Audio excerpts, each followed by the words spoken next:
எல்லாருக்கும் வணக்கம். பிரின்சி ரெசிபி. இன்றைக்கி பிரின்சி ரெசிப்பியில் வெஜ் பிரியாணி ஆல்ரெடி நான் ஒரு வெஜ் பிரியாணி போட்டிருக்கேன். அது வந்து வித்தவுட் கோகோனட் மில்க். இது வந்து நம்ம கோகோனட் மில்க் போட்டு பண்ணுறேன் வெஜ் பிரியாணி. ஸோ வாங்க வீடியோக்கு போகலாம் எப்படி பண்ணலான்னு. நான் ஆல்ரெடி பேன் வச்சு எண்ணெய் ஒரு டேபிள் ஸ்பூன் போட்டிருக்கேன். இன்னொரு பக்கம் என்னென்ன திங்ஸ்ன்னு நான் காமிக்கிறேன். அரிசி வந்து 2 கப் அரிசி எடுத்து ஜீரக சம்பா அரிசி எடுத்திருக்கேன். இந்த மாதிரி ஒரு 20 போதும் நம்மளுக்கு. இந்த மாதிரி தண்ணியில் ஊற வச்சு வடிகட்டி தண்ணி எடுத்துகிட்டு அரிசி எடுத்து வச்சுருக்கேன். இஞ்சி பூண்டு அப்புறம் வந்து ஒரு தக்காளி இதில் போட்டு பேஸ்ட் பண்ணி வச்சுருக்கேன். ஒரு தக்காளி, ஒரு உருளைக்கிழங்கு பாயில் பண்ணி இந்த மாதிரி கட் பண்ணி வச்சுருக்கேன். தயிர் 1 டேபிள் ஸ்பூன்.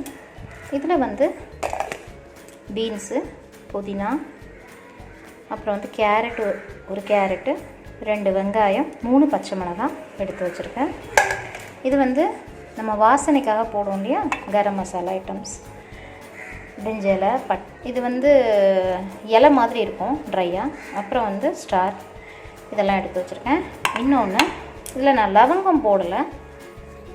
அப்புறம் வந்து கோகோனட் மில்க்கு ஒரு 1/2 கப், அரை மூடியில் கம்மியாக தான் இருக்கும் தேங்காய். அதில் கொஞ்சம் எடுத்து தேங்காய் பால் எடுத்து வச்சுருக்கேன். ஸோ இப்போ வந்து நம்ம எண்ணெயில் இதெல்லாம் போட்டுருவோம். அடுத்தது வெங்காயம், பச்சை மிளகாய் 2ஐயும் போட்டுட்டு இது கூட நம்ம பாயில் பண்ணி வச்சுருக்கோம்ல இந்த உருளைக்கிழங்கை நான் இதிலே போட்டுறேன்.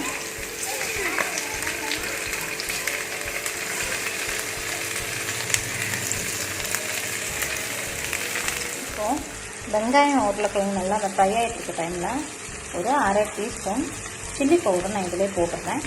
ஆல்ரெடி க்ரீன் சில்லி போட்டிருக்கோம், ஆனாலும் கொஞ்சம் காரத்துக்கு நான் ரெட் சில்லியும் யூஸ் பண்ணுறேன்.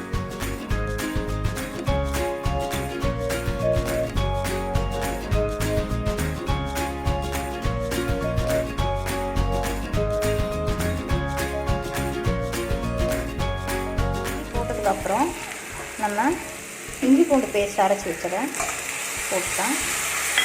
அடுத்தது ஒரு தக்காளி அரைஞ்சி வச்சுக்கணும், அதுவும் போடலாம். இது 2 எல்லாமே நீட்டாக தான் அரைஞ்சிருக்கோம். இது கொஞ்சம் இந்த ஸ்டேஜில் நம்ம சால்ட் போட்டுக்கலாம். சால்ட்டு தேவையான அளவுக்கு. அடுத்தது தயிர் நான் எடுத்து வச்சுருக்கேன்னா ஒரு டேபிள் 2மே நான் போட்டுக்கிறேன்.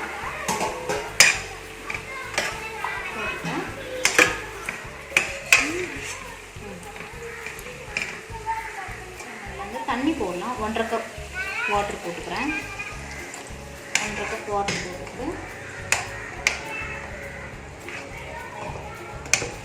இப்போ தேங்காய் பால் நம்ம எடுத்து வச்சோம் இல்லையா, தேங்காய் பால், இந்த தேங்காய் பாலும் 1/2 தேங்காய் பால் நான் இப்போ போடுறேன். மீதி 1/2 வந்து இது நல்லா கொதிக்கும் போது போடலாம். கொதிக்குது பார்த்திங்கன்னா நம்ம ஊற்றுற தண்ணி. ஸோ இந்த ஸ்டேஜில் நம்ம அரிசி வந்து போட்டுக்கிறப்போ நம்ம அரிசி கழுவி ரெடியாக வச்சுருக்கோம் இல்லையா, இதை போட்டுடலாம். அரிசியை போட்டுட்டு இந்த ஸ்டேஜில் நம்ம மீதி இருக்க பால் கோகோனட் மில்க்கையும் இதில் போட்டுக்கலாம். நல்லா திக்கு கோகோனட் மில்க்கு போட்டுட்டு நல்லா மிக்ஸ் பண்ணி ரெடியாக வச்சுருக்கேன். கொஞ்சம் ஒரு 5 மினிட்ஸ் மட்டும் அடுப்பு ஸ்பீடில் இருக்கட்டும். தண்ணி வந்து இந்த நல்லா கொதித்து வரும்போது அடுப்பை ஸ்லோ பண்ணி நம்ம தம்மில் வச்சிடலாம். இப்போ நான் இதை மூடி வச்சிடுறேன். நல்லா அப்சர்வ் பண்ணி எடுத்துருச்சு. இப்போ நான் தம் கட்ட போகிறேன். அடுப்பு ரொம்ப ஸ்லோ பண்ணிட்டேன். தம் கட்டுறதுக்கு நான் தோசை தவா வச்சு அது மேலே தான் தம் கட்ட போகிறேன். இந்த மாதிரி வச்சு ஒரு 2லேருந்து 3 நிமிஷம் இருந்தால் போதும். நம்ம தம் கட்டி இந்த ரைஸ் எடுத்துடலாம். திருப்பி நான் மூடி வைக்கிறேன். ஓகே, கொஞ்சம் போட்டுருக்கேன். ஸோ நான் இதை இப்போ மூடி வச்சிடுறேன். நம்ம ரைஸ் ரெடி ஆயிடுச்சு. நான் இப்போ இதை இறக்கிடுறேன். தம்மிலேருந்து இறக்கிட்டேன். இதில் பண்ண வெஜ் பிரியாணி இது ரெடி.